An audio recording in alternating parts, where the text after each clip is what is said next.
Welcome to Fitrah Renaissance podcast, where we seek solutions to our problems through the lens of science, philosophy, religion, politics, and much more.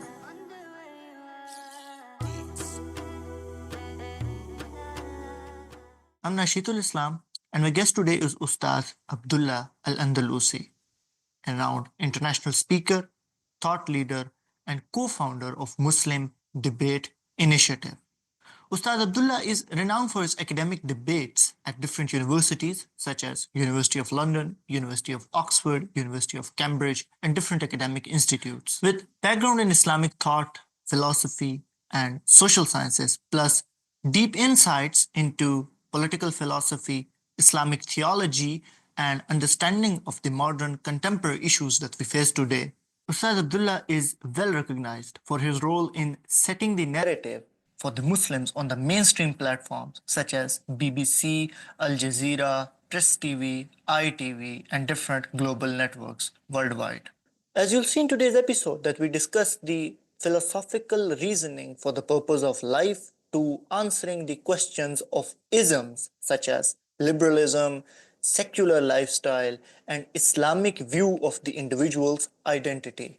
And by the end of today's episode, you will learn about the Islamic political system, the biggest issue that we as an ummah face, and what's the solution about it. And I also discussed with Ustaz a possibility of a war between Pakistan and Afghanistan, which is a rising issue for the Muslims in the subcontinent. We discussed the idea of nationalism, and he also answered some of the questions that our community had asked him. And now for my discussion with Ustaz Abdullah Andalusi. I hope and pray that this is going to be an educational journey for you and an experience that will benefit you in this world and akhirah. Assalamu alaikum wa rahmatullahi wa barakatuh. Remember us in your prayers. Bismillahirrahmanirrahim. Ustad Abdullah Andalusi, thank you very much for coming in. We've heard so much about you and your work from, being a very young Muslim revert to establishing and demonstrating the intellectual proof for Islamic belief system. So, one of the first questions that I would want to ask you is that if we look at your journey holistically, it speaks for itself, and at the same time, obviously, you're better known for your very high intensity TV appearances and representing Muslims on the mainstream platform. This journey obviously has shaped you, has shaped what and who Abdullah Andalusi is. So one of my first question would be that what is your identity and how did you come up to it? My identity, it's a very interesting word. Firstly, barakallahu fikum for inviting me. It's a pleasure to be on your program. Bismillah ar-Rahman ar-Rahim. Alhamdulillahi Rabbil Alameen. As-salatu was-salam Nabi Kareem Muhammad wa ali tayyibin wa sahbi salihin. So the word identity is a very interesting word. And it's because it's obviously this is an English word. I'm not sure what the Urdu equivalent is, but in English it comes from the Latin word, where we have identity also is the same as identicality, right? So something is identical, and identity is actually the same, means just the same as. So when you cite identity, for example, if you would cite, certainly the Romans would cite their family name, and they say, I'm from the family of the Julii, for example. And so my name, my identity is I am the same as the Julii. So if I'm from the Julii family, I'm one of them. And hence the surname would be the identity. And then you'd be a particular first name would identify you within that family, who in particular. So that's where the English word comes from, the term identity. But if you were to ask, what do I define myself as? Well, I should hope and I seek to define myself and to fit the definition of someone who submits to Allah subhanahu wa ta'ala. And therefore, the word Muslim is a descriptor of what I am, at least I'm declaring, and what I aspire to very greatly, rather than simply just a label. I don't think we should divorce the the word Muslim from what it was meant to be, which is a descriptor of what you are. You are submitting to Allah subhanahu wa ta'ala, rather than simply I'm putting on the label that I'm a Muslim. So this would be, I think, my answer to the question is, which is I identify, if you like, as a Muslim, but more specifically, I try to match the description of a Muslim. I try to seek to become that description. Therefore, being a Muslim becomes a description of me rather than simply just an identity. Subhanallah, that's really deep in itself. And obviously, my second question would be that how did you come up to it? How did you find your identity as an individual, going from that through that, a very inspiring journey. It is inspiring for me, and it is inspiring for a lot of people in our community as well who've known you, who've seen your work. So yeah, how did you find your identity? That is one of the questions I really want to ask you. Well, well, usually I don't like talking about myself. And so the only time I agree to talk about myself is to really just show the beauty of Islam and how it guides. So people look at me, and because I'm from a Mediterranean background, they think you're probably Arab, or you're from the Arab Middle East or somewhere. Although depending on how I style my beard, I've got Afghan, Chechen, I've got a whole bunch of people, Syrian, so on and so forth. So I've got a whole bunch of people guessing where I'm from and which part of the world I'm from. But I'm actually from a Portuguese background, which is in Mediterranean, north, well, not north, well, northeast Mediterranean, northwestern Mediterranean. Sorry, it's in where the Mediterranean goes into the Atlantic Ocean. So Portugal, Spain, Al-Andalus, basically, which hence my nisba is Al-Andalusi. I'm the Iberian, would be the best translation. And that I came from a background which was secular Christian. In England, growing up, I went to a Church of England school, so the Anglican Church or denomination of Protestants. But my mother was from a Catholic background, and when I went to Portugal, obviously I went to Catholic church. Now and again, not often though, because it was a secular family I came from. Most people, young generation, don't practice religion or are concerned about it because religion has become irrelevant in the West. But that's a lot of that is mostly recently. Religion was irrelevant from Western politics longer than that, but it was still relevant in a cultural sense, as in practices and traditions and values. But now the West has moved away from that. So when I was growing up, I grew up in you could say, a secular liberal milieu, a secular liberal environment, and that was really, you could say, the real religion that I was following.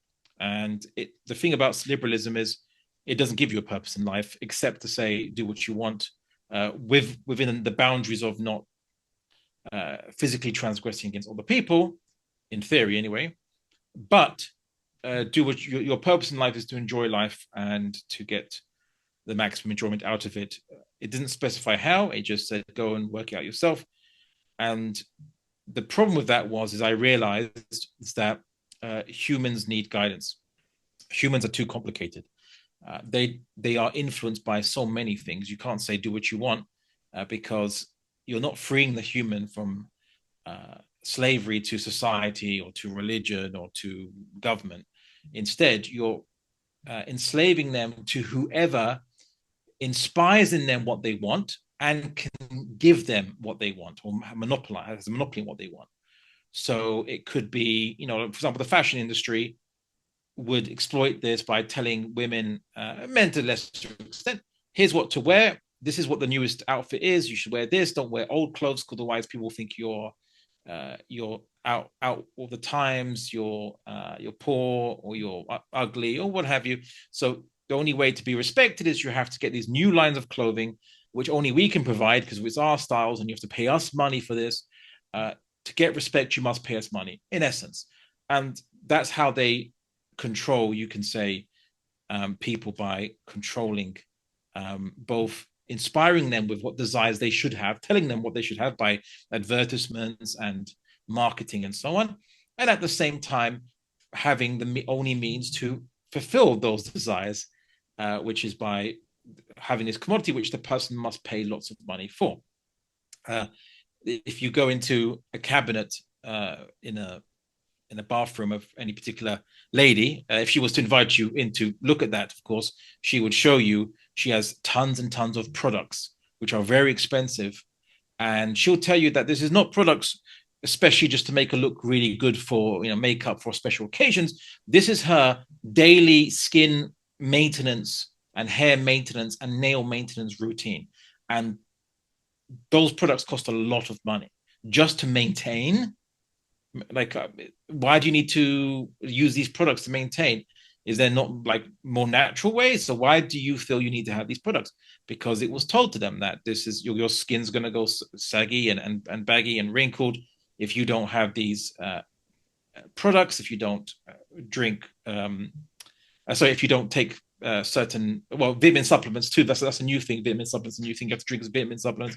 But all these things I noticed was that basically people were affecting each other, and people were being enslaved to new false idols, you can say. So if it's not the government, if it's not culture, society, well, they're always going to be enslaved to culture and society. It just it takes a different form, where you're motivated by not just but to maintain respect and face with people. You have to get all these things, and obviously with men it's a little bit different. It's not necessarily makeup products, although that's actually coming in now. But in men in the West, it's more a lifestyle you have to lead, which is fast cars, fast women, meaning you have to have girlfriends, otherwise you're not going to be respected if you don't have girlfriends.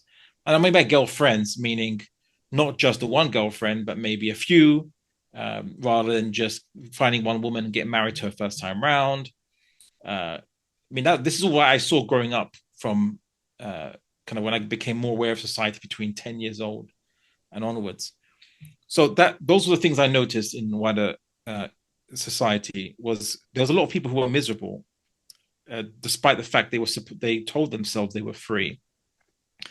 Secondly, was that I saw also that there was different religions and different belief systems and ideas, and one of the unspoken ideas of liberalism is, in order for liberalism to work, it has to say to everybody that you can't find the purpose in life. As in, the purpose in life is not determinable with certainty, to be more precise. So you can find whatever purpose in life you want, but it's a matter of taste. It's not a matter of whether it's true or not. Because if something can be proven to be true, and that's the purpose of life, then why do we have liberalism? Why not we just follow the purpose in life? Liberalism is founded on the premise that you cannot determine the purpose of life, or that you can't determine it with any certainty at all. So because of this, it says then it allows different religions and beliefs and ideas, as long as these ideas and beliefs and religions are contained in a box that was created, secularism, which does not interfere with the public affairs of society, i.e. politics. So as long as you keep religion out of politics, out of law, then you can believe whatever you want, right? So this was what I encountered, and the different religions, different beliefs and ideas. And I was very curious because I understood that we exist as human beings. God exists, God created us, but he didn't just make us for no purpose whatsoever. And humans are so complicated, so complex. We're not born with an instruction manual to tell us how to live. So how do we live? What are we going to do? Because there are so many things you do, even if you think you're not harming anybody, that affects other people. There are things that other people do that are short of harming you physically, but they affect you. You try to be free when there's not enough money in society to go around to the poor, and you're part of the poor people. Good luck trying to live your freedom when you can't buy anything. You'd be surprised how little thing you can do when you don't have money, right? Especially in the West. So what's the point of freedom then? If you can't do anything, because freedom costs money. Freedom isn't free, is the famous saying. So there's that. There's also the fact that people go down the street, if they wear, for example, I saw where people wear scanty clothes. Sexuality was promoted as a means of empowering women in the West. But then it just becomes something that is leveraged. So it's leveraged against women and is leveraged by women. So it's leveraged against women because women are compelled to look a certain way, and that means they have to spend money to do so, as I already mentioned. But it's meant to be argued that the beauty or physical beauty of the women and her sexuality can be leveraged to get her job positions, to get her to get people to open a door for her, to get respect in society. And so women feel that if they don't reveal their sexuality and their and sides of their body, for example, they won't get respected. People won't do anything for them. They will have no social currency. So sexuality becomes a social currency. But the problem is that in society, if sexuality is a social currency, but it's not based on actually fulfilling it. So, obviously the woman doesn't go out on the street and she can't obviously sleep with everybody that she needs favors from.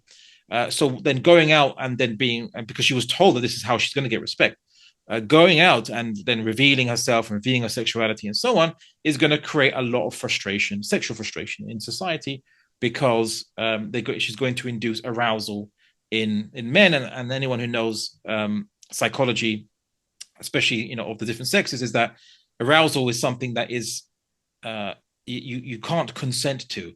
You don't choose to be aroused, right? It gets triggered in you by what you see visually. And people then in the West, there's a counter argument. They say, well, just look down then. And I say, well, I have to look where I'm going. I can't, or I'll walk into a lamppost. But the problem is not the second look or the third look. It's the first look is the problem. And when I was young, I realized before I was a Muslim, I realized there's something wrong and unnatural about the society that we're living in. There's something that doesn't make sense. Because why there's so much, I noticed it more with sexual frustration in society. So there's a lot of sexual frustration in society. There was a lot of sexualization of society. It almost turns human bodies into commodities. And I saw there was a problem there. There was a TV series that was running at this time, an American TV series, a very old one from the early 90s, which was called Ally McBeal. And it was about an American working woman who was in a law firm. She was a lawyer in a law firm, and all the drama that happens in a law firm. And all it was sexual frustration, sexual politics, sexual drama in the workplace. And it's like, well, the workplace is meant to be a place of people being professional. You're meant to not be thinking about this. You're meant to be thinking about the job you're meant to be doing, not about these distractions and things that kind of brings in complications. And so by this point in time, I was, at the same time as observing this, I was researching different religions I could find in libraries. This is before the internet, or as the internet was very young, you can say. So I had loads of books in the library. I read different religions, belief systems, cults, new age movements, you name it. I read it. I looked at all kinds of belief systems because I was trying to work out where's the purpose in life. Is there any truth to something? Is truth not been found yet? Can I work it out? I was like 10, 11 years old.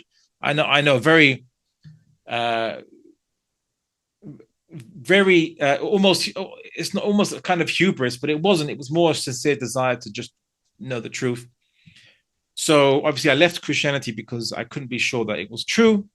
I made a deal with God. You could say I prayed to God. I made a deal with God. And I said, look, I don't want to offend you or make you angry. And if Christianity is the right religion, then bring me back to it. But if not, then show me the truth. And I promise you I'll follow it. And I promise you that I will tell the world about it.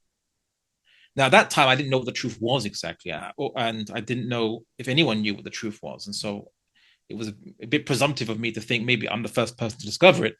But imagine my surprise to discover that there was already, at that point in time, about 1.2 billion people who already knew the truth, or at least, professed that. And it was Islam. But I only found that because when I encountered Islam, and Islam was the last religion on my list, you could say, if you'd like, because it was very simple. It seemed almost deceptively simple. Like it is. I shouldn't truth be more mysterious, and you have to spend 60 years in meditation and then come to an enlightenment. The Hollywood movies had told me that was the way, right? But when I encountered Islam, it had these very it had very a simple explanation for everything that exists. And it just started to make sense. It started to explain everything that I thought, and I applied it to. It was internally consistent. It didn't have any contradictions. And I tried to find holes in it because how I problems or contradictions. I tried to break it apart, basically.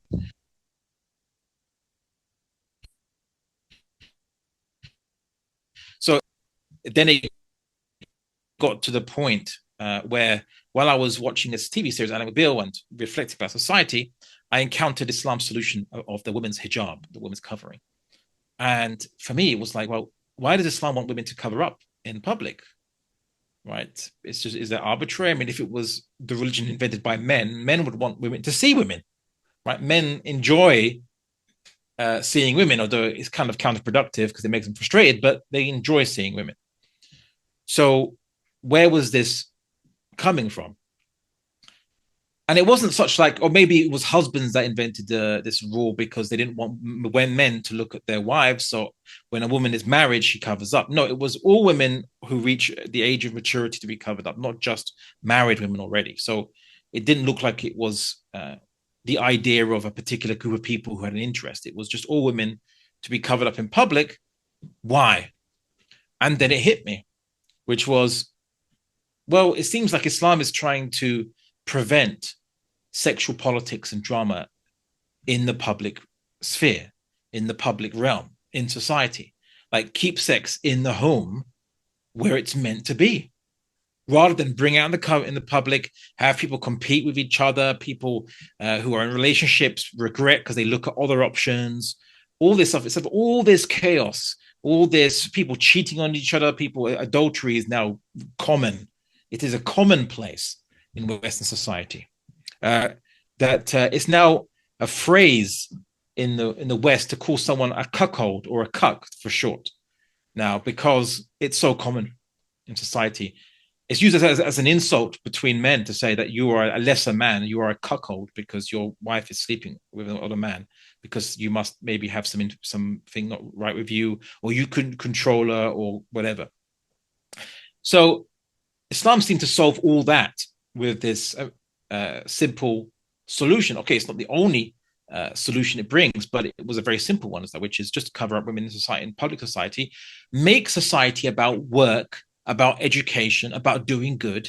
How about just keep that to what society should be interested in, and leave sex to the home? Amazing, seems such a radical solution, but it seems like it was actually very simple at the same time. And that's what I encountered with Islam. It kept having solutions, but the more key issue is that this Islamic solution was for something beyond simply just praying, just going to the church once a week, or to the temple, or what have you. It was that people's purpose in life guides every aspect of human life, not just their private lives, how they pray, and the once a week gathering at a mosque or a church, or what have you. It was comprehensive. And that's exactly what I was expecting a purpose in life to be. The purpose of life for human beings should encompass all human activity, all human side. There's no other meaning in life. There's no other meaning in actions except one's purpose in life, the purpose of life of humanity. So, long story short, that's where I ended up embracing Islam. No one actually taught me much about it. I had to read books because I didn't know many Muslims where I was living. There wasn't that many Muslims at the time. And I didn't even know that the Shahada, you have to testify it to become Muslim. I just thought you just had to believe it. So I said, okay, well, I believe that, but my Shahada, you could say, was me going to my mother and saying to my mum, you know what, mum, I've been reading a lot. She knows I was reading all kinds of things. She said, I think I'll be Muslim. That was my Shahada, because I didn't know you actually had to make an official testimony of faith. Of course, I've done it many times before, as a minimum, 5 times a day since. But the point is that it was something that I found was very profound. It was an oasis for a man that was walking through the desert, well, a young boy, walking through the desert of meaninglessness. It was an oasis of meaning that quenched my innate fitrah, my thirst for the truth. And alhamdulillah, I've tried my best to be upon it ever since. What a profound journey it's been, from that day to being right here, being a source for millions of people, hopefully, to learn from you and to advocating Islam. You mentioned something very interesting, and I really wanted to ask you this as a first question, actually. But obviously, people need to explore this, and this was one of the leading questions that came to me personally when I announced in my community that we're going to hold your session, and some people were not familiar with you, and a lot of people were. So they were sharing one of your interview, with your reversion story, obviously. Uh, so a lot of people would really wanted to ask, this question that did, this there's a conundrum with this question of purpose of life. We take it as our life, our right, to define it as how we want to define it. Obviously, you see the world from your perspective, and there's a bit of a subjectivity to it as well. But there is also an objective reality, as what we Muslims or any religious, person would believe in it. What is the purpose of life, and how do we reach it? That's what I really want to ask you. Okay. So, the word purpose, in a sense, means intention. So what was the intention behind us? Because something cannot have the word meaning, purpose, and intent in English language are pretty much very similar, and they, in a way, connect to each other. The words that you read on the page have meaning because they have an intent behind them. Right? The word is intended to mean, so the word salam is intended to mean, peace, but it's intended to be used as a greeting. Right? It's intended to be a supplication for peace to Allah subhanahu wa ta'ala for each other. So there's an intention behind words, and hence the words have meaning. Hence the word meaning in life and purpose in life are the same thing. So the question is, what was the intention for us? Is there intention behind human beings? Well, we know there's an intention behind the universe and human beings and everything, because Allah subhanahu wa ta'ala created us with intent. He intended us to do something, right? So, and to be something. And what is that? Now, I want to point out that I have proofs and a way of inference and deduction to prove all these things, but from first principles. Right? So I don't simply just say, well, I read it in the Quran and I'm going to believe it, because the Quran says it. I had to come to the conclusion the Quran was the truth first, and then I take everything what the Quran says. So I had to reflect first, and the Quran tells you to reflect. It tells the reader to reflect about the universe, about everything that exists, to come to firm conviction in the creator of the universe and in the origin of the Quran. So who was the one who sent us the Quran? It was Allah subhanahu wa ta'ala. So I have proofs of all this, and I'm happy to discuss that, maybe a different session.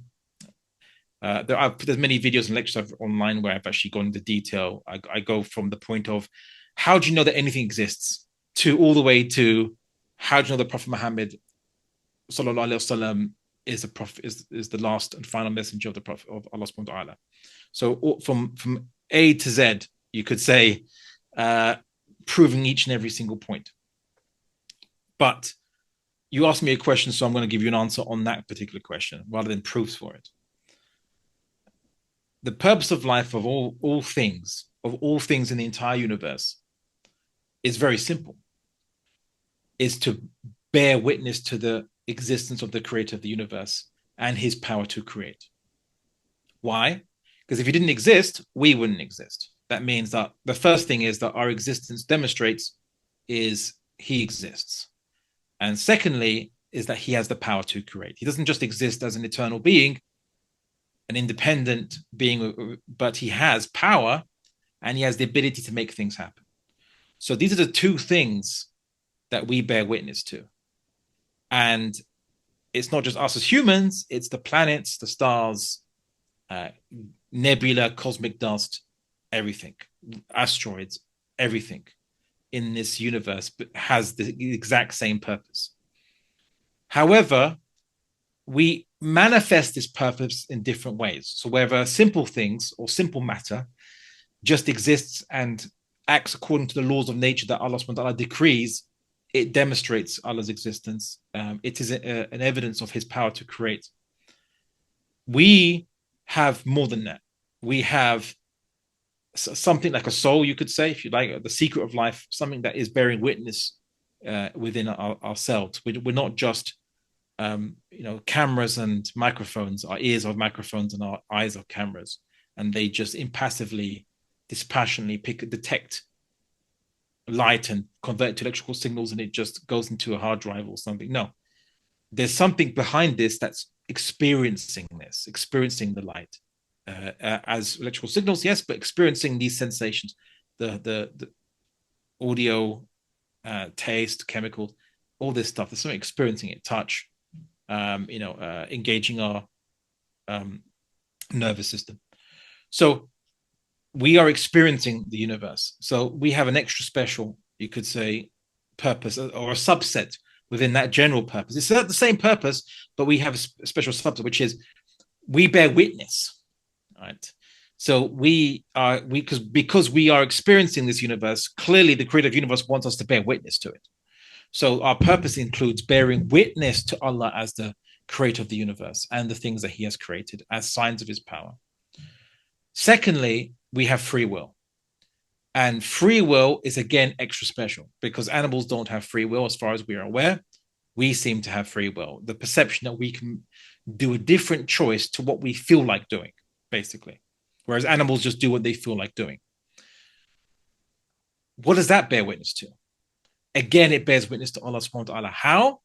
Because if the universe drives us to have desire in one direction, like a train going down the tracks, it only goes in one direction, like that's how animals do.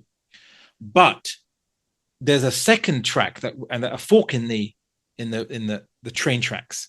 We can choose to go in the other direction, and only because we think that is because Allah subhanahu wa ta'ala wants us to make a different choice.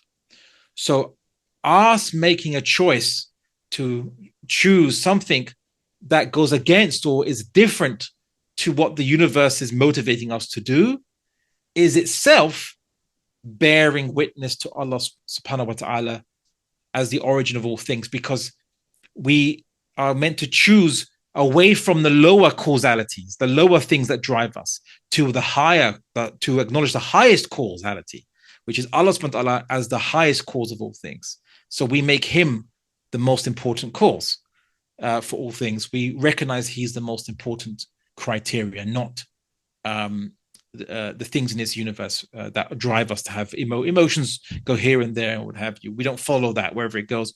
We can actually stop ourselves and say, no, I'm going to not do what the universe mindlessly compels me to do, or not compels me, but pushes me to do, because I bear witness that Allah subhanahu wa ta'ala is the highest cause.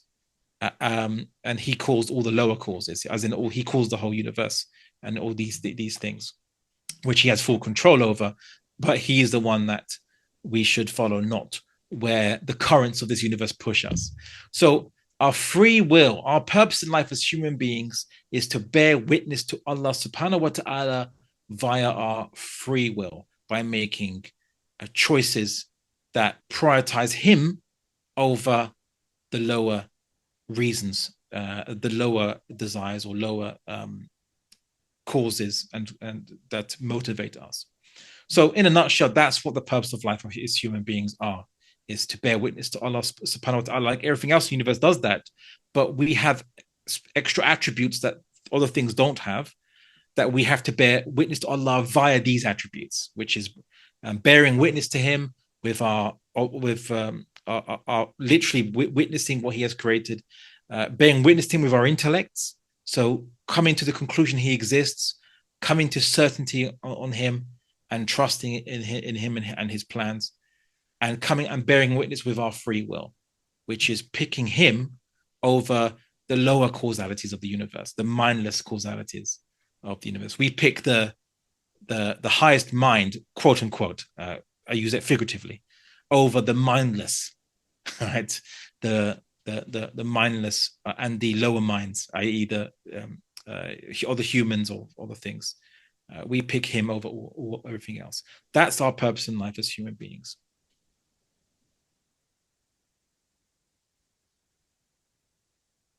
SubhanAllah, that's such a profound explanation. And, we're definitely going to cut this clip and we're definitely going to market this because there's a demand in our community. And I'm going to get to it, very soon, why there's a demand. Actually, I want to add one thing. Right? And you added this. So, or if you just want to keep it simple, our purpose in life is to submit to the creator of the universe. But in that simplicity, it hides so much profundity. And so I wanted to give you a more longer answer, but that's what submitting to the creator is. That's what you're actually doing. That's the purpose in life and what it represents to submit to the creator. So that was perfect. That was perfect. This should come before that, and then there's a big explanation for it as well.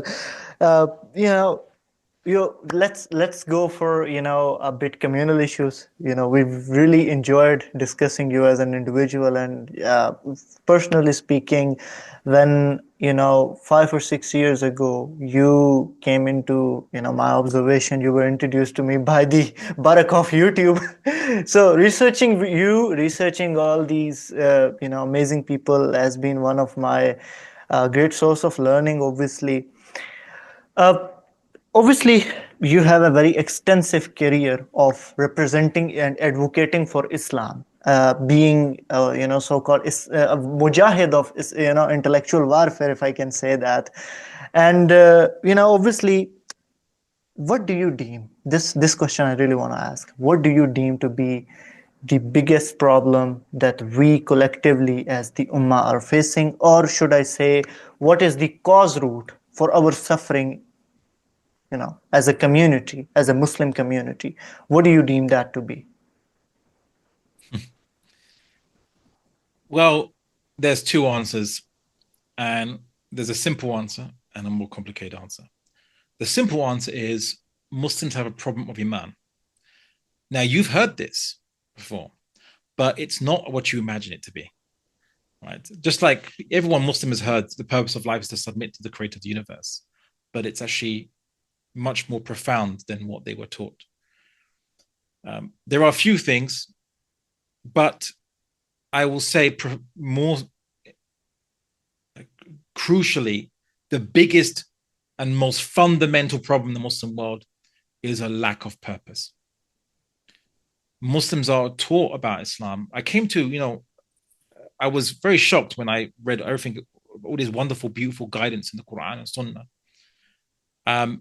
It's very practical. It can be implemented, but yet the Muslim world didn't want to implement it.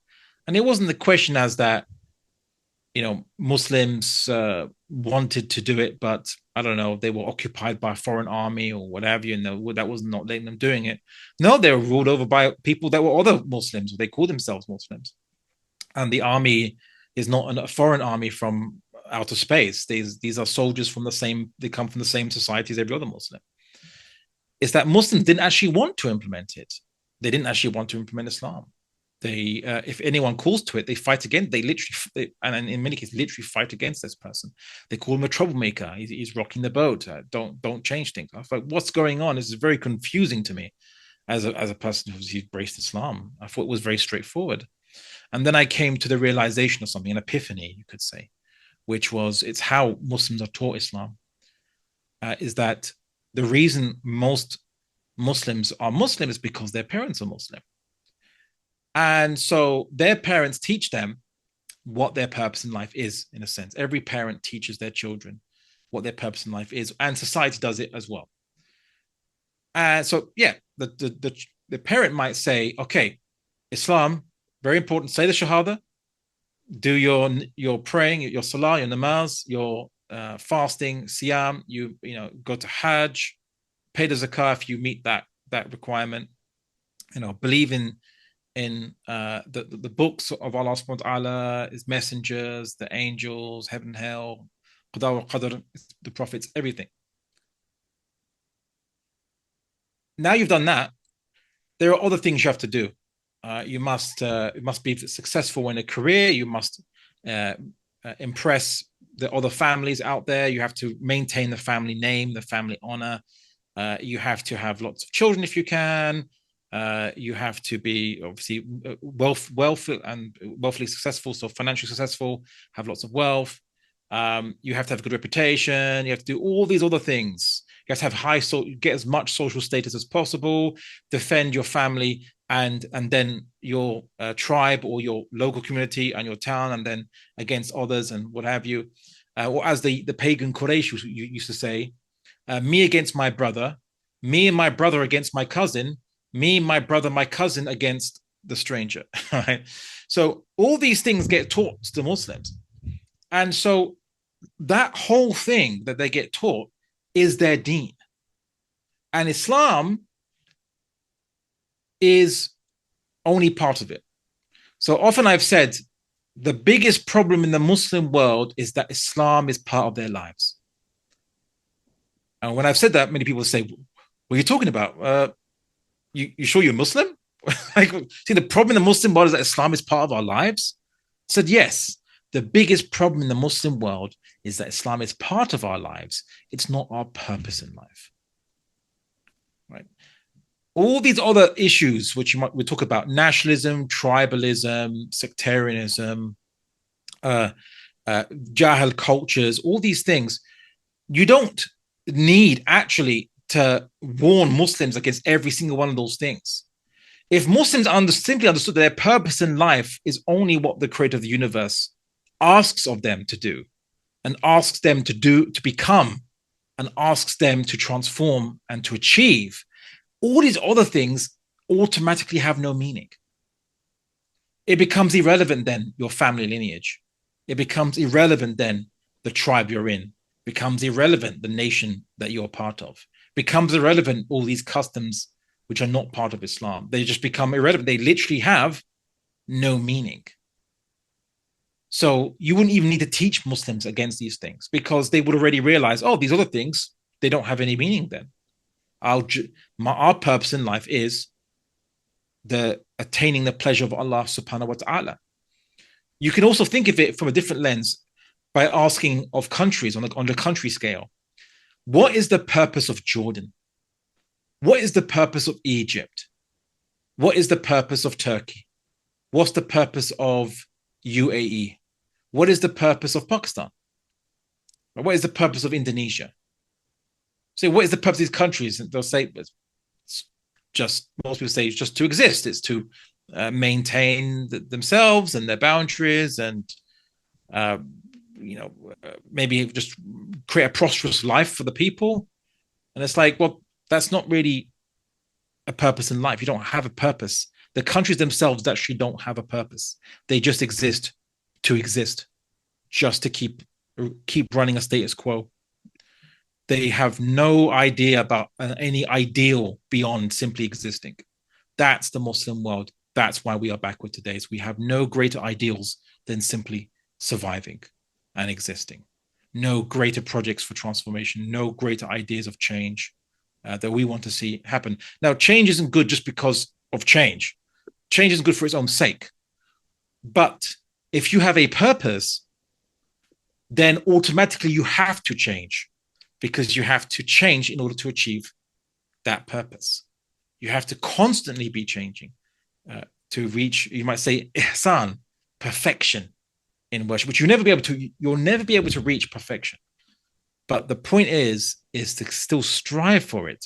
And that requires constant development, change, improvement, getting closer to Allah subhanahu wa ta'ala through every means available, both in your morals, in your deeds, in your relations with your family, and in your society's organization, in the strength of your society, in the technology you have, in the income you have. Money is not a bad thing. Wealth or finance is not a bad thing.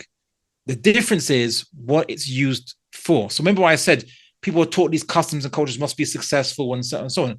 You might assume, are you saying that money then should be, you should forget about it, just be a monk or an ascetic going into the woods or, you know, into the desert and forget about money? No, no.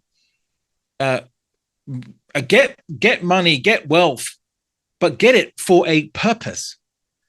Okay. The Sahabas, when they were motivated to become many of them became very rich after Islam. They got money because they were thinking, I'm going to get as much money as possible so I can get lots of reward from Allah subhanahu wa ta'ala by donating it, by investing it in awqaf, in waqf foundations, that I'm going to get so much thawab, so much reward. In a sense, they were thawab capitalists. All right, right, maximizing the reward from Allah subhanahu wa ta'ala, thinking about what new investments can I do to maximize Allah's reward and maximize his pleasure, and for my investment create the longest impact and the largest amount of people. That's how they thought. They were entrepreneurs in pleasing Allah subhanahu wa ta'ala, and that was purpose. They had a purpose. All the technological progression of the Muslim world in the past was done for a purpose. Some historians argue that Muslims invented windmills because they were just much more efficient than getting a donkey to go around a millstone to grind up wheat into flour. Just get the wind to do it. The wind is free, right? You can put the donkey to do something else, but you can just get the wind to do it. And, you know, okay, water was already done, could be employed, but wind is even better because you don't have to restrict making mills only next to rivers. You can now put them anywhere. You can put them on, well, hills, ideally, things like this. Because Muslims thought if we can maximize production of food, then no one can go hungry in this. And then Allah subhanahu wa ta'ala will bless us, and Allah subhanahu wa ta'ala will reward us for feeding the poor. Instead of me just giving some food from my plate, how about I make a windmill and feed thousands of, tens of thousands, hundreds of thousands, millions of people with the increased levels of production.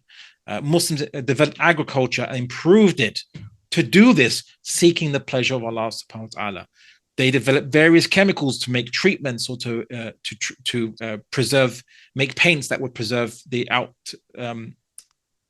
facades of buildings and things like this, to make life as easy as possible for fellow human beings, because they were seeking Allah subhanahu wa ta'ala's pleasure. They wanted the reward for that. All the books that you read written by Muslims, whether it is about fiqh or it's about new inventions, or new styles of agriculture, the first pages was, in the name of Allah, the most gracious, most merciful, may Allah accept this from me. May Allah reward me for this and purify my intention. They wanted the reward for these things because the ideal, the perfect utopia in their head was the pure and unstinting pleasure of Allah subhanahu wa ta'ala upon them. But that, you can't reach perfection. But the issue is, it's to strive for it, right? So that's why the Muslim world is backward. That's why we don't innovate except as necessity requires, and usually as a response to external threats or problems. We usually copy what other civilizations are doing just to keep up, but merely as, again, for self-preservation only, as a bare minimum. That's why Muslims fight and bicker, or they implement customs and culture that has nothing to do with Islam. And they even think it's actually part of Islam, actually. And why? Because the parents tell the kids, your purpose in life is a whole bunch of things. One of those things is Islam, but a whole bunch of things, these things I tell you to do, and these other things that I tell you to do, all that, the whole package is what you should be doing. So in the mind of every Muslim growing up, Islam requires them, in their minds, to follow these customs and culture, to be nationalistic, to be tribalistic, because the reason why they're Muslim is the same reason why they are practicing these customs. Their parents told them.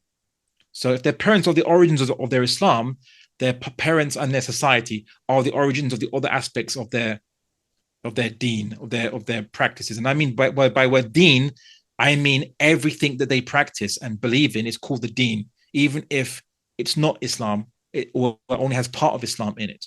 So that's, in a nutshell, you could say, is the issue with the Muslims. Hence, I say it's a problem of Iman, because their Iman, or their belief in Islam, is a very limited one. It's very much, especially now, a secularized one. And it's one that is limited only to Islam as an aspect of their culture and a set of customs, as opposed to their purpose in life.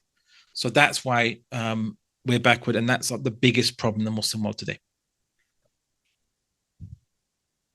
Don't have a purpose to have money with a purpose. Don't have, a purpose of having kids, have kids with a purpose. So I think that's a better, best way to put this, how you put this. uh, Personally, obviously, this understanding of selfish Islam, this what you choose to call secular, understanding of Islam, it never sat, it never sat right with me. I as a human being, my demands, you know it just doesn't, even if you look at the word empathy, that feeling of empathy, the secular order of life just doesn't fulfill that. It just doesn't fulfill the very basic requirements of humanity, or even myself as a human being, if I look at that. Whereas Islam compels me, it obliges me to establish order where it is required. It compels me to be the savior of the people who are in need.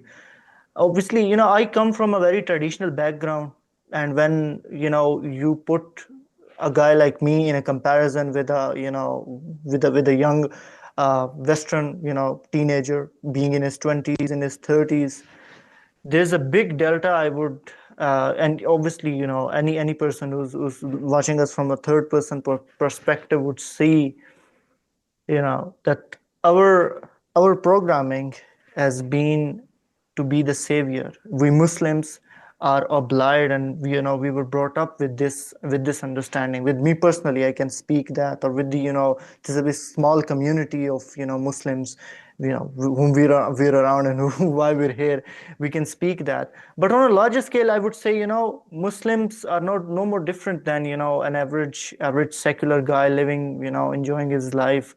We definitely follow Islam for tazkiyah, what we choose to call tazkiyah. But our lifestyle and the order of lifestyle is totally secular. So my question here would be, how do we reach out to these people? They live their life totally secular. They live their life completely free of these, worries. Their purpose of life, their goals, their uh, basic demands are totally secular. Their worries are totally secular. It is about their family. And there's a parameter that we go by, when we pray to our Lord, and we ask our fellow people, what do you pray, who do you pray for, what do you pray about? I mean, though it's not a good thing to ask, but still we do ask, as a parameter to judge somebody.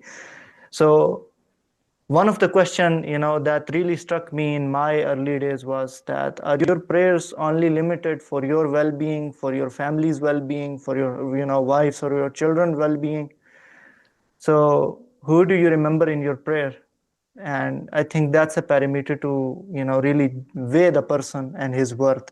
So yeah, my question would be, how do we reach out to these people who are living completely secular lifestyle but still call themselves Muslim? Even in itself, as you said, secularism is a religion of its own. So how do we reach out to these people, and how do we, show them the bigger picture? Even though they are selfish, and even though we show them the bigger picture, and they still choose to follow their, pathway because they simply just don't care. That's what my experience have been, with these people. So what do you say? What would you say? How do we reach out to them, and how do we show them the bigger picture? Sure. Um, well, the thing is, a Muslim who comes from a background where their parents are Muslim and they taught them uh, Islam, but then they come to this realization about what actually Islam really is, and how it is a total life guidance. It is a total purpose in life. It is the only purpose in life. Is the same process by which a person growing up in a non-Muslim family becomes Muslim. it's exactly the same purpose. They're questioning what they were told, reevaluating the beliefs of their society, and then upon their own investigation, discovering for themselves what the purpose of life is and gaining certainty on it rather than simply based on blind faith. So, as you know, the Quran has the pagans arguing that, should they follow all of them, what their parents, they found their parents were upon, their forefathers were upon. Because for them, just blind faith. Well, my parents raised me and they told me what was what. And so I'm going to practice what they told me, or I'm going to follow what society said to me. And this is the problem, is that they've only come to Islam via blind faith. If they were born across the border in India, in a particular town or village, they'd be Hindu. The same person would just be Hindu, because if their parents were Hindus, they'd be Hindu themselves, because they only became Muslim because their parents are Muslim. So, but them coming to a realization and questioning and reevaluating is exactly the same process. So if people say to me, "Oh, you're a revert to Islam," and I wish I could have reverted to Islam, and I say, well, your process is also reverting to Islam. It's the same process, right? You just happen to be in a Muslim family, but it's the same. The mental process is exactly the same. The mental journey is exactly the same, and it involves questioning and coming to conclusions. So, when it comes to people who live a secular life, there's two types of Muslim in the Muslim world, which are what I call legacy Muslims. So they are Muslims because their parents were Muslims. So Islam is just a legacy for them. It's just that they're just following it because it was the legacy of history. The first one is, you might call, the conservative Muslim, right? Which is simply, he was taught a bunch of traditions and customs and cultures. Islam is one of those things, and only a gutted and filleted Islam, a part of it, a partial Islam. Just its practice is the ibadah, personal ibadah, should I say, not the public ibadah, which is the full aspects of Islam. So that person will simply follow what their parents were following, what society generally is following, the culture of society, and so on. And you know them very well, and they will react against the Western ideas and beliefs in a similar way. They'll say, "Oh, I don't follow this, or I don't want this, because it goes against the customs and culture that my parents told me." That's basically why they reject it. They need to be approached and asked to rethink about why they are Muslim and to rediscover Islam. They have to rediscover. You have to actually help them rediscover. Say, "Why? How do you know God exists?" You almost sound like a skeptic. You're telling them, "How do you know God exists?" But a skeptic is really, in this context, is someone who's asking questions to merely get them to understand why. Like, you need to have certainty. Why? Let them discover the truth outside what their parents told them. If they discover that they can find truth outside what their parents arbitrarily told them, then they'll use that as their reference point for their life, not simply what their parents or society told them. So ask them, "How do you know God exists? How do you know the Prophet Muhammad is the Prophet of God? Where's the proof of this?" And ask them questions until they come to a conclusion, and help them come to certainty on these things. And then help them realize, what do you think Islam is? What do you think the purpose of life is? That kind of question. That helps them. And then once they wake up, you could say, to what Islam really is, then your work is mostly done for you. They will shed nationalism, they'll shed tribalism, because they'll realize that nothing else has actually any meaning to it. Anything their parents told them that was not from Islam has no meaning to it at all whatsoever. All the customs and culture that goes against Islam has no meaning. They'll shed it away. You won't even have to tell them that. That's the conservative Muslim. Then there's a second Muslim group of Muslims in the Muslim world, and they are the product of an invading, you could say, or colonial culture that is imposed from outside, which has become universalized in a way via mass media, and because of the Western civilization is deemed to be currently militarily and politically superior in the world. And because of that, as happened throughout history, everyone imitates the civilization that's the strongest at that point in time. Whether it was Alexander the Third of Macedon, it's called Alexander the Great or Iskandar. If I'm pronouncing it, it might be a Persian pronunciation. Sorry, or Sikandar. I think maybe Yeah, Sikandar. Yeah, that's it. That's it. Go. One of those local pronunciations. So when his empire and then his generals took over his empire, and Greek thinking and philosophy became so dominant that many people adopted these ideas, and they left or they discarded certain religious traditions that they had. When the Roman Empire took over most of the Mediterranean, if not almost all of it, many of these countries and peoples adopted it, including these northern barbarians in Central Europe. They were barbarians. They didn't really have much of civilization. They were very impressed by the Romans, and they adopted the Roman culture and beliefs, ideas, and aspects of its language. And when the Roman Empire fell, they invaded and took over the former Roman territories in Europe. And they are basically what you call Europeans today, right? And the Westerners are mostly from these Germanic barbarians, right? And they will talk about Rome, and they have Latin, and they use Latin terms, and they use Latin. They like Latin figures and Latin culture, Roman culture, because these were barbarians who were impressed so much by these Romans. They adopted them, but they're not Roman themselves, apart from the Italians, kind of. But technically, they're not Romans because that was their ancestors. But anyway, get my point. So this second category of Muslims are impressed by the West, although you could argue that many conservative Muslims themselves are the product of the Western ideas 100 years ago or 200 years ago. So they are basically the first wave of Western colonial ideas are what you might call secular Muslims, but not liberal Muslims. The second category of Muslims are liberal Muslims. They're impressed by Western ideas now.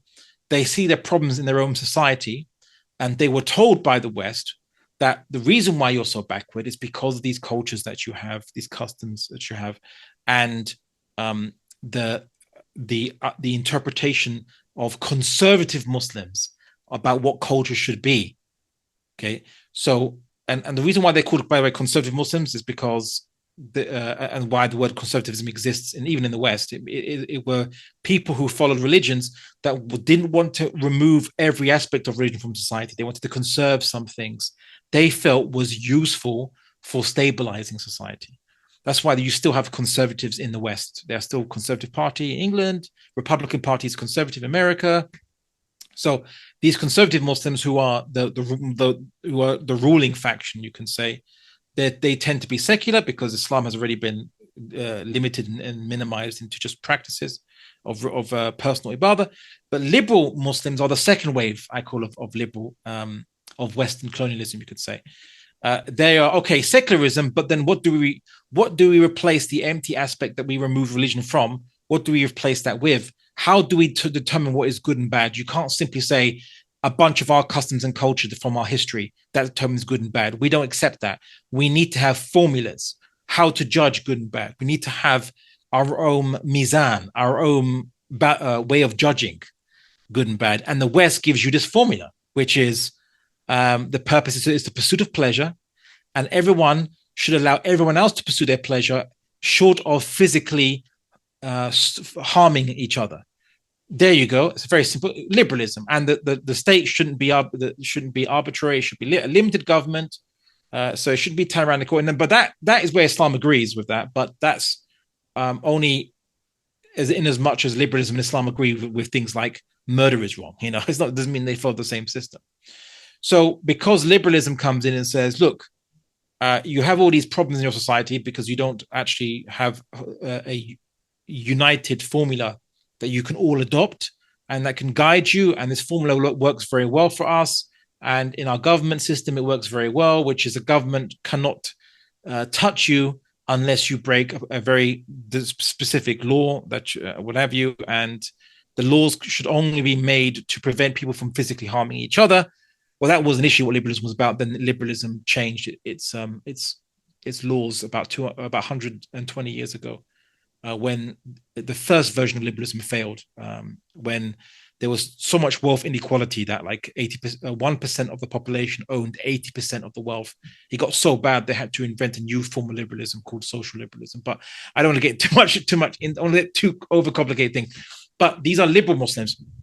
So they're a little bit more difficult because liberal Muslims, while they would agree with you that blindly following custom and culture is a bad thing and you need to embrace, and change is a good thing, but they've been told the direction of change or the target of their change is something completely antithetical to Islam, which is not just secular but liberal, the pursuit of pleasure and the changing of the laws to reflect a new type of halal and haram. What doesn't cause physical pain, non-consensual physical pain, is halal, and what does cause non-consensual physical harm or pain, however you define that, by the way, which is a big debate in the West, is the new haram. That is the new deen that they want to bring on, while at the same time thinking it doesn't contradict with Islam, because their parents told them that Islam is just about your private ibadah, and so it shouldn't, just having a different political system with different laws shouldn't contradict Islam. If you don't want to drink alcohol, don't drink alcohol. If you don't want to take drugs, don't take drugs. Though they ban drugs in the West, but that's a different discussion. That's what they're told. So liberal Muslims, they need special attention. They need actually you have to engage liberalism and refute liberalism for them, show that this alternative system doesn't work. Is very problematic. Western success wasn't actually based on liberalism. Liberalism is actually a new thing in the West. Only the last 250 years, liberalism was invented, but the West started to change itself and undergo technological and scientific revolutions for the last 900 years. So it's been a long time the West has been doing changes, and liberalism is a byproduct of this change. It's not the cause of the change, and it's certainly not the cause of the success of the West. The West was colonizing the world while their regimes were still under religious control in many places, right? So, like the Catholics and the Spanish Empire, Catholicism was very dominant in the Spanish Empire and its laws and rules. The Catholic Church was very dominant, and the Spanish Empire and the Portuguese Empire as well were very dominant. They competed with the British. So anyway, I'll leave it there. But conservative Muslims simply need to be asked to think, whereas liberal Muslims, you have to refute the kufr ideas they've been told from the West, and then get them to think. Basically, that would be the different approaches for different kinds of Muslims you'll find in the West. In the Muslim world. Yeah, it is the Sunnah of Sahaba, break the idols that they worship. And these idols are in their heart right now, in their hearts and mind. Which really brings me to the next question, that when we talk about implementing Sharia in the Muslim lands, this is the really core of this session that I really want to get by. One of the main objection, I say, or the counter argument that comes from these so-called seculars, is the question of injustice towards the minorities, be it the ethnic minorities or the religious minorities. And they stand by the ideology of nationalism, and they really stand by it, and they uphold it, the concept of nation state. They really mean it. So question here would be, can nationalism or the nationalist ideology really uphold justice for everyone, including the minorities, while the primary concern or the primary focus is the perceived benefit of the dominant national group? So can nationalism or this ideology really uphold justice? Well, the problem is nationalism actually has been the main enemy of minorities throughout the world. So, long story short, nationalism was invented or arose in Europe as a new means to organize political entities since the age of empires in Europe. and it was deduced, you could say, or argued by a German thinker called Johann Gottfried Herder, that people form natural communities with common languages, nations. And so the best political unit is to make borders around a nation, right? And then they have their own community, no problem.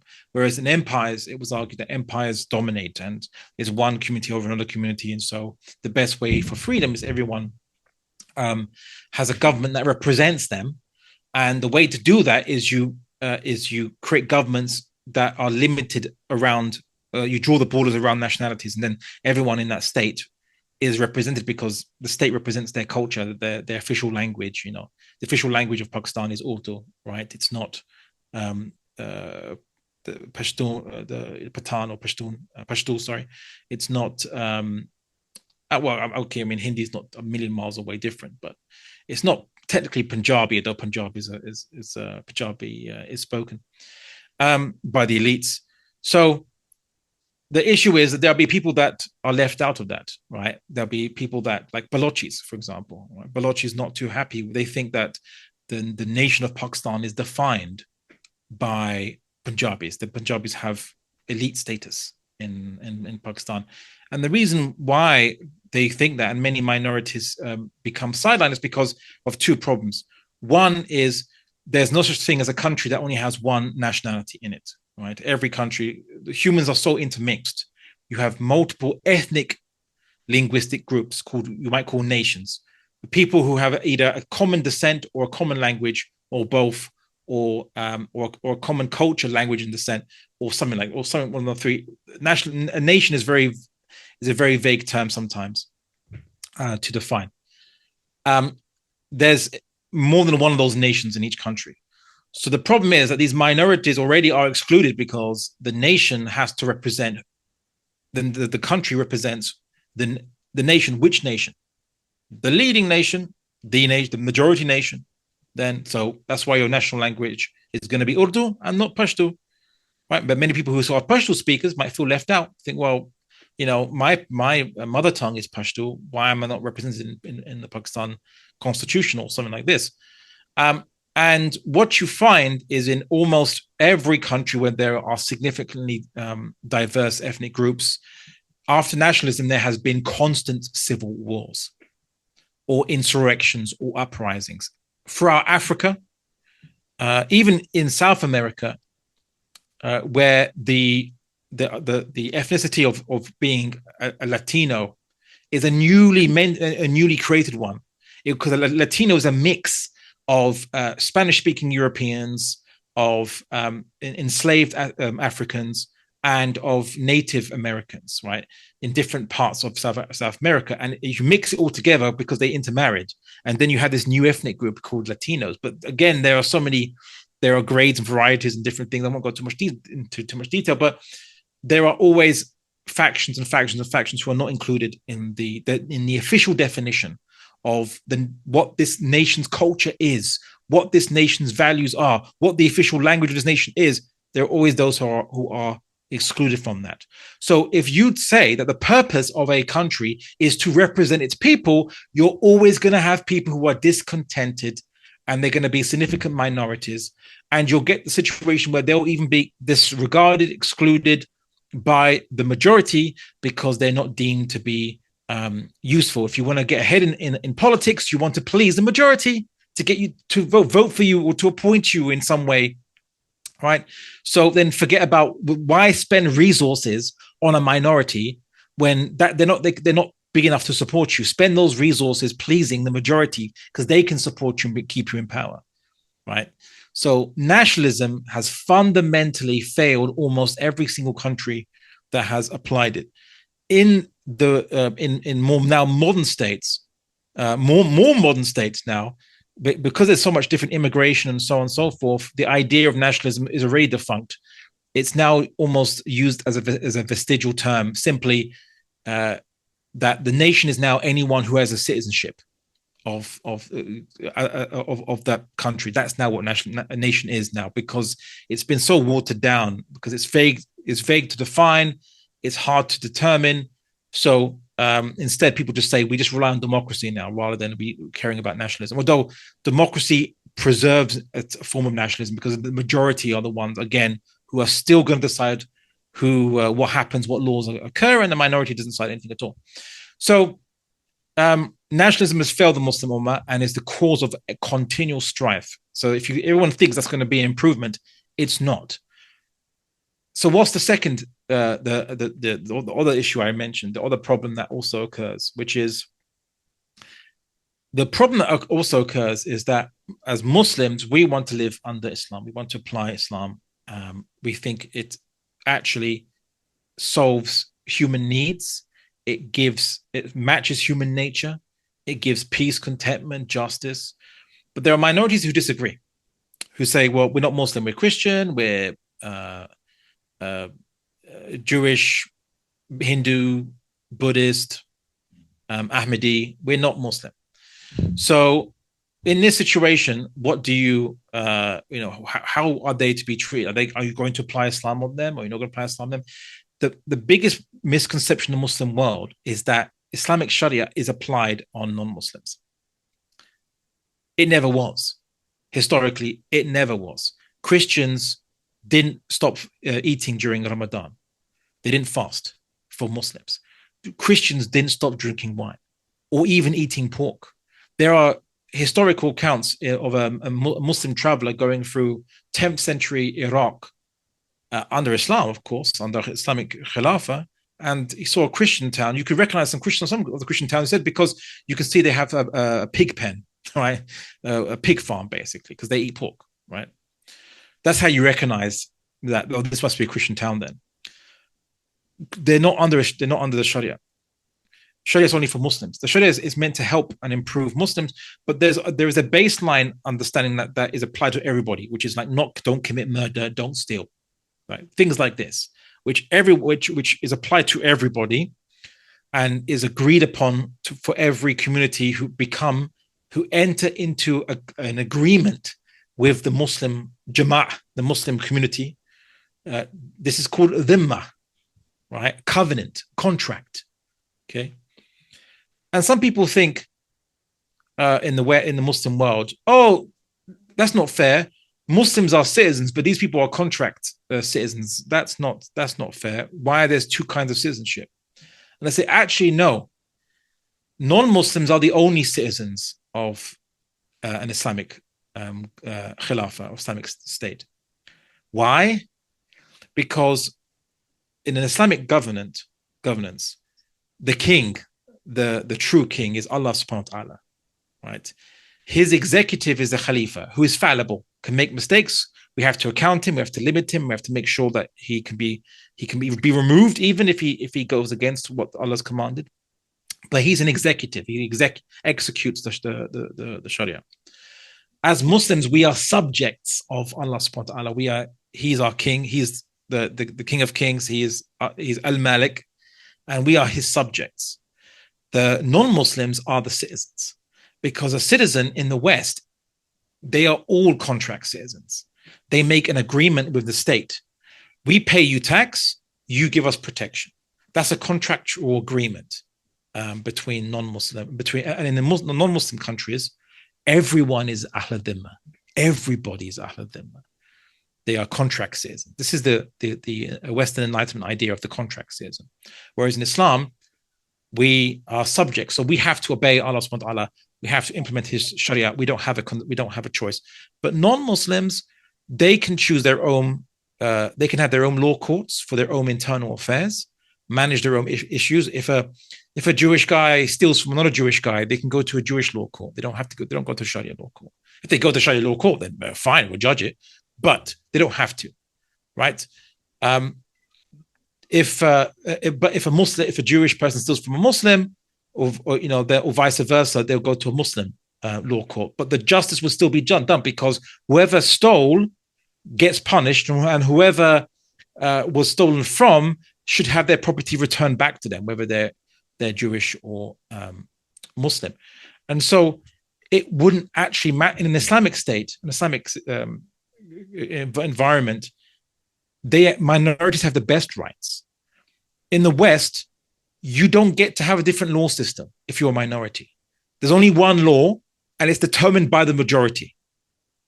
In the Islamic system, every minority community has their own law system for their own affairs, and they need never step into an Islamic court in their entire life, as long as they don't have any dispute with a Muslim, or they kill a Muslim, or what have you, or Muslim kills them, I suppose.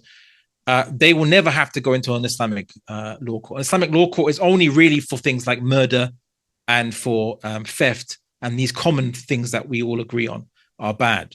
So I would say, if you really want to solve the problems in the Muslim world, and let's take Pakistan, for example, don't make Pakistan don't make it be based upon nationalism, right? Nationalism or the nation defined by the majority group. No. If Pakistan was an Islamic system, then all the Muslims would be one Jama'ah, and there'd be a contractual agreement with all the non-Muslims saying that, okay, look, not only are we not going to interfere in your religion, we're not going to destroy your churches or synagogues or temples or what have you. Not only are we not going to oppress you or humiliate you, or even humiliate you, as a hadith saying that you're not even allowed to humiliate or even insult, basically, someone who's Ahl Dhimma, but you can have your own law courts and even your own police force for the area that you want to live in. And we're not going to even force you to live in anywhere you want. We're not going to force you, anywhere we want, You can live anywhere you want. But what usually naturally happens amongst humans is they tend to go to areas where they find people who are similar to them, and they concentrate in areas where people are very similar to them. And in those areas that you choose to all live in a big mass together, you can live autonomously if you'd like. We're not going to interfere with you, right? Simple as that. What better rights for minorities is there than that? You don't get those rights even in the West. In the West, simply Muslims going to a qadi voluntarily to resolve a dispute, just voluntarily. There's no police, there's no enforcement of it. And you see in the media, especially the right wing, these people are applying Sharia in our country, in England. How dare these people come to our country and apply Sharia? Sharia has taken over our country. All this scaremongering, all this hatred against minorities. And 100 years ago, it was Jews. They said, Jews are taking over the country. They follow a different law system to us. Same thing. The West has never been tolerant of real minorities.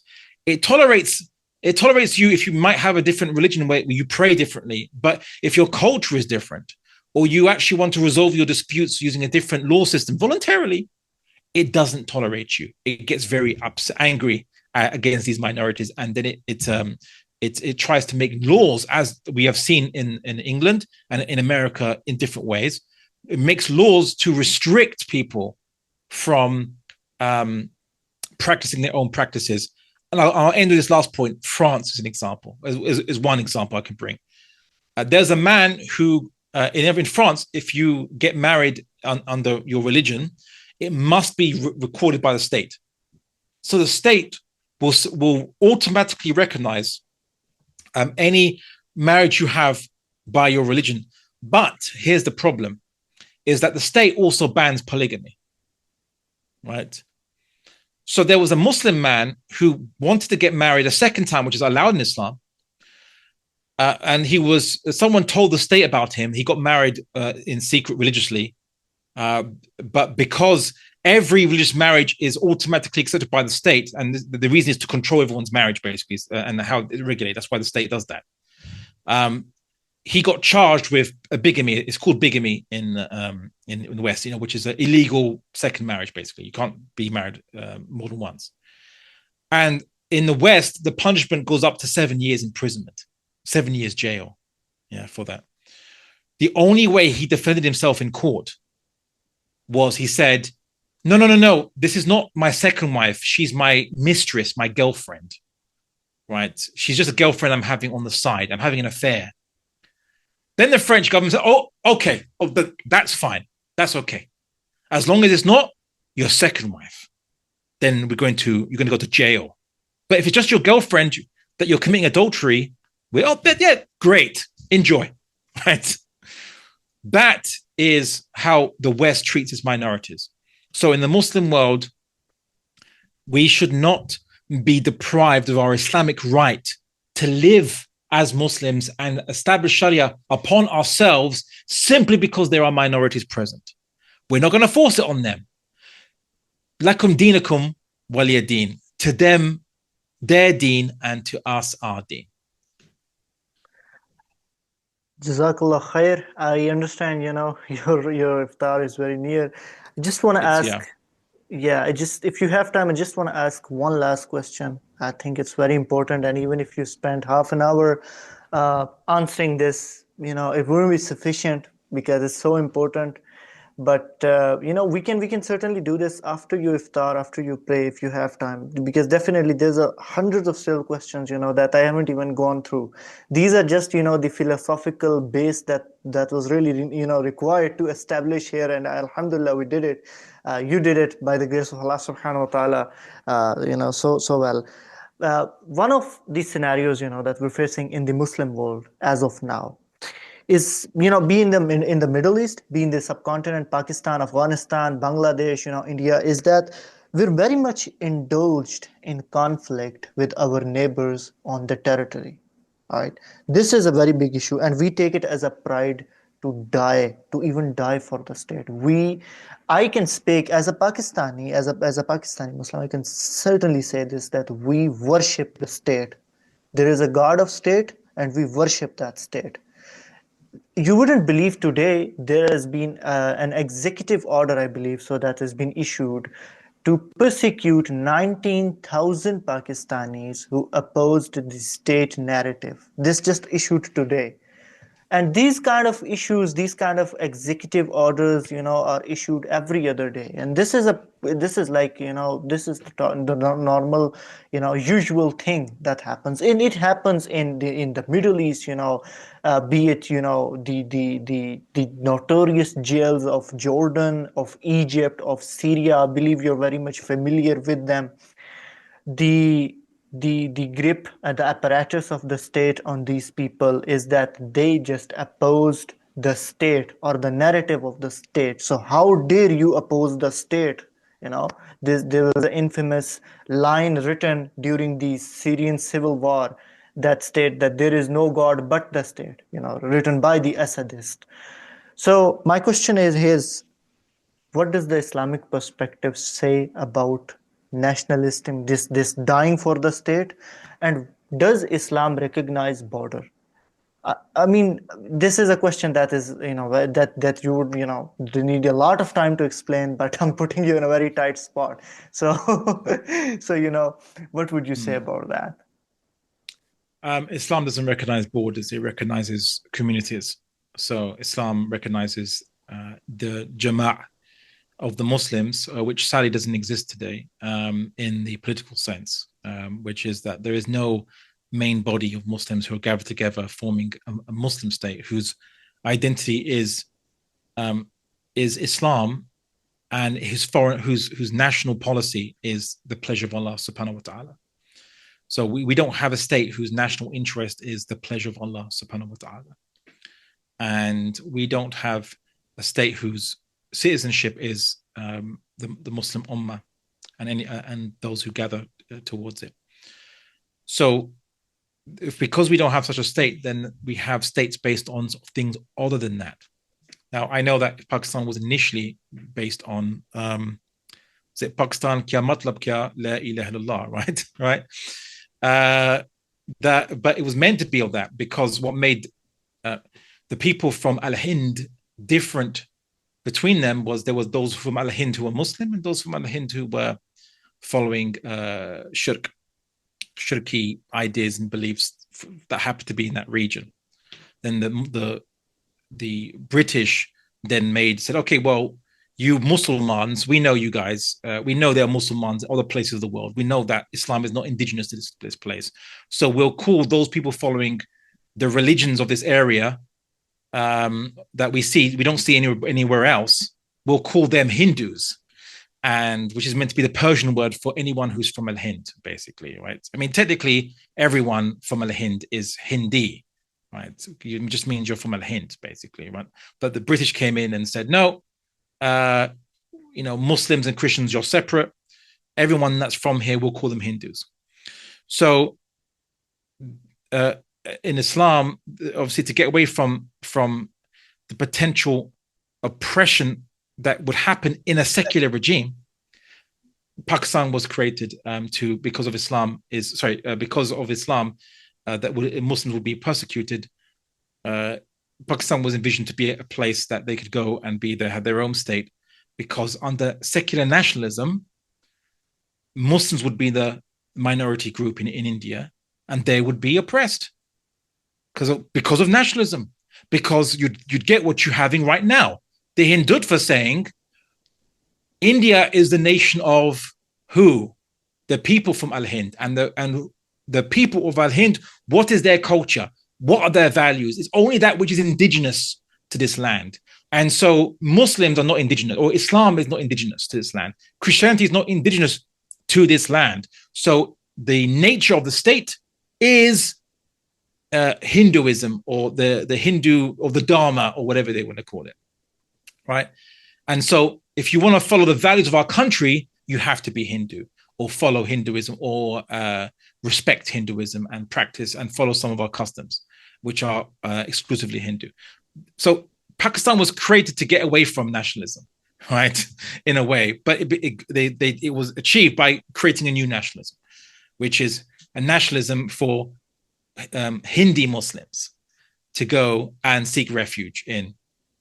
And fine, seek refuge. I understand that, but again, nationalism then created new divisions, and so now the Afghan Muslims are viewed as different people from Pakistani Muslims. You're all Muslim, right? The Prophet Muhammad, sallallahu alaihi wasallam, do you think he'd see the borders between Pakistan and Afghanistan, or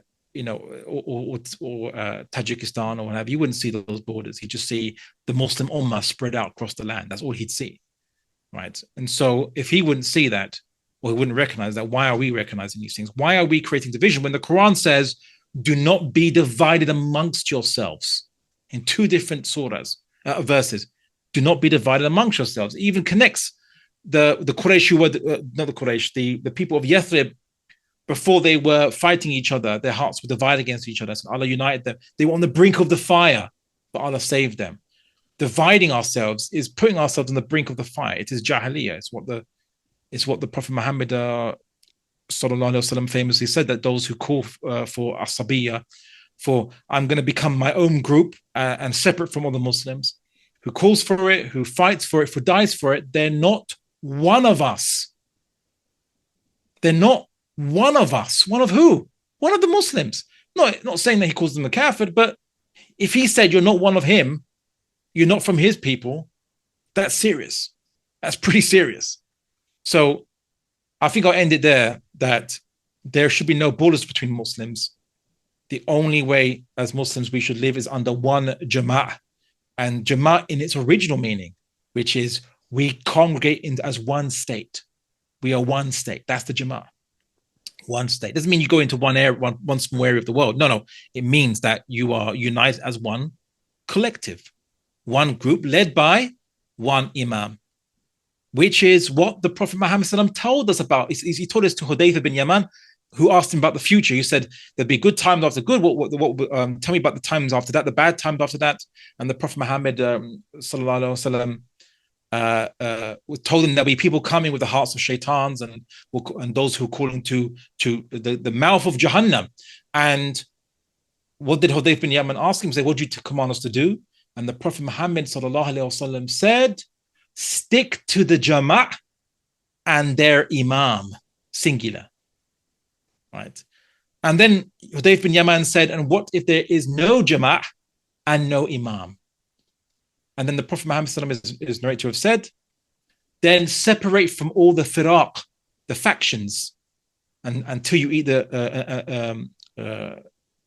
even if you eat the roots of trees, to paraphrase. So even if you're out in the wilderness, right? Not physically you have to leave the countries, but these countries are not your factions. They're not your firq.